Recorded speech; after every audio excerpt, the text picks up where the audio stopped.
What does Measure 2 do? Well, this is one. Why do we need Measure 2? Measure 2 is needed because increasingly out-of-state special interests target North Dakota to advance their radical agenda. In the past 4 election cycles, 5 initiated constitutional measures have been proposed by out-of-state interests. I know of one that was in-state. Of the measures proposed by constitutional initiative, 3 out of the 5 were 100% funded by out-of-state entities or persons.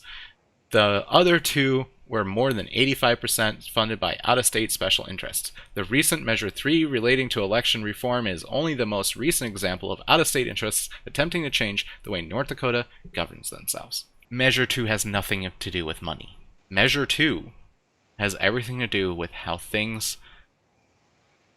laws get passed by people who are not in the legislative branch. It has nothing to do with money. It has nothing to do with funding or the interests. Measure 2 passes, it can still have out-of-state interests pass laws in North Dakota. It's just one step harder, and that's to say that's a constitutional change. Let's talk about statutory law changes. This has nothing to do with finances. But, because these were the people that sued them, by the way, because they sued North Dakota voters first, they got some attention. They're not the ones that wrote Measure 2. They got some attention, but then they can take and become, this is a stupid word, and I've learned recently about what it is, a political influencer in North Dakota, which means that they can influence people's decisions and views on certain political topics. That's what this handed them. North Dakota voters first, in their reckless ways of passing their measure, whether you agree with their points or not, with the reckless methods of which they were able to pass and how slick, and I don't know if you'd call it slick, how slimy and snaky they were when it comes to their messaging and their method of trying to get these signatures and passing these laws, had handed somebody the ability to become a political influencer over a small thing that they could have prevented. The more people that have influence into your decisions, the more sheep you act. And to actually add that card and add another voice that could possibly influence your decision making, you're hurting the entire view of politics and the way people think. You didn't only hurt your... What I'm trying to say is you didn't only hurt your cause. You hurt all the causes. Especially the ones that are passing constitutional measures. And if you keep scrolling, it's just all Measure 2. Here's what Measure 2 says. In effect, about a constitutional amendment, sorry. So you want to amend our Constitution. Well, let's sit down and talk about it. Let's invite your supporters and those who might oppose your proposal for a cup of coffee. Let's organize a public discussion. Let's debate. Let's hear what everybody who wants to be heard before we vote on your proposal. Let's invite the media. Let's record the testimony. And then let's decide on the wisdom of your proposal. The biggest problem with that argument there is what if it's something that legislator then, that it's a yes vote and it doesn't go back to the voters. If you're trying to say that, hey, you know, we should all sit down and all have this discussion and all of that stuff, that's fine. But what you're trying to do is you're trying to basically allow for a single issue to be voted on twice. People, and I can tell you this from talking to people, when North Dakota for Freedom was going on, I absolutely hate having to say this over and over again, but talking to people, oh, you're Measure 3 again. Oh, didn't that fail? Oh, I voted. It's already legal. Some people actually thought it's already done. Measure 3 is a thing. I don't know why you're keeping to get signatures. It's that argument that is going to lessen your chances of the actual law passing. So essentially, what you're trying to do with Measure 2 is to basically say, hey, we don't think that this is something that we want as a legislator. You know what? I don't like this. It didn't give me enough money.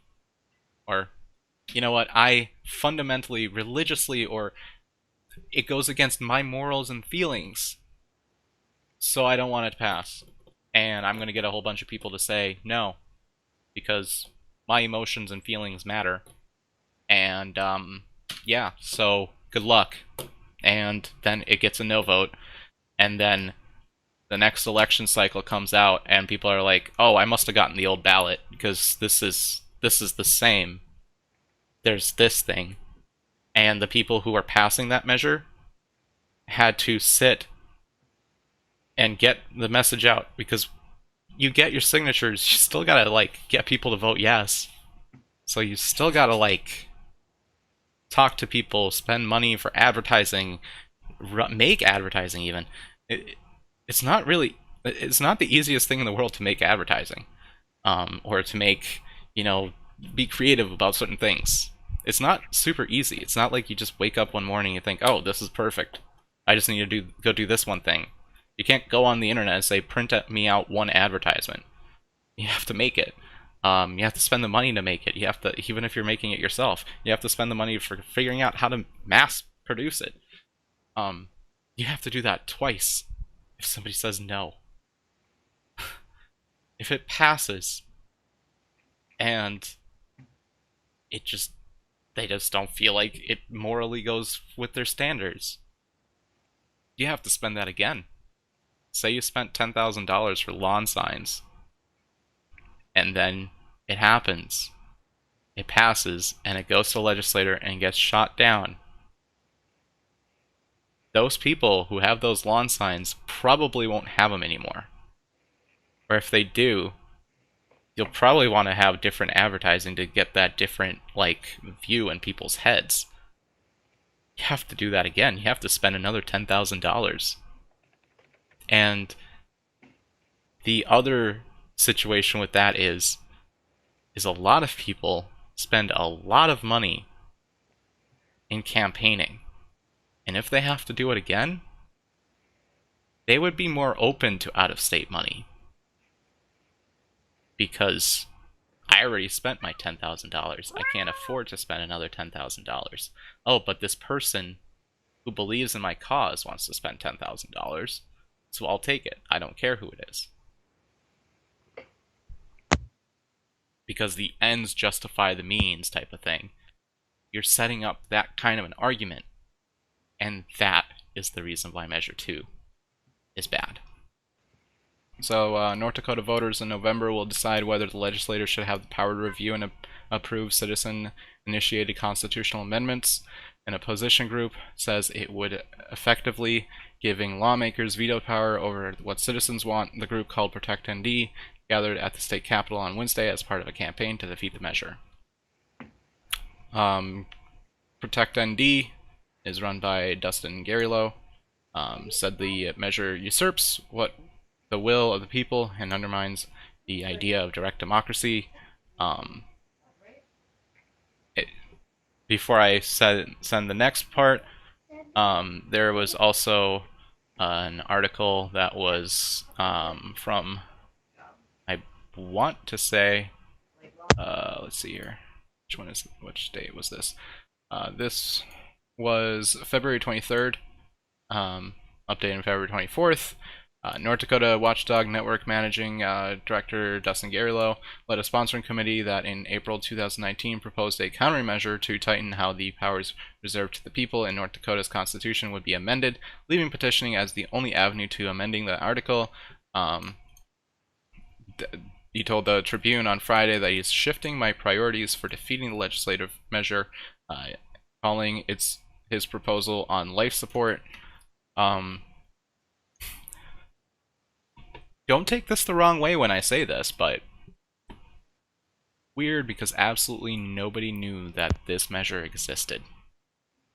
And I can tell you exactly what the measure even looked like. Once I find it in my chat. Yes, I did a lot of digging for this one. This was the measure. Full text of the measure. Section 1. A new section in Article 3 of the Constitution of North Dakota is created and enacted as follows. Any statute I don't know how to say that word. It's going to be that. Yeah, any statute that impacts the exercise of powers granted to the people in this article is subject to review by the Supreme Court in the exercise of original jurisdiction. Section 16 of Article 4 of the Constitution of North Dakota is amended and reenacted as follows. Any amendment to this Constitution may be proposed by either House or Legislative Assembly, and if agreed upon, a roll call by a majority of the members enacted. That's basically the thing. The underlined part is what they're trying to add to it. However, the Legislative Assembly may not submit a constitutional amendment to the electors if the amendment would alter the powers granted to the people under Article 3 of the Constitution, or if the amendment constitutes a resubmission of a constitutional amendment approved by the majority of voters within the last 7 years. This is basically covering up that loophole. This was a constitutional amendment. It needed 26,000 signatures. It has an entire sponsoring committee. And yet absolutely nobody knew that this pretty much existed.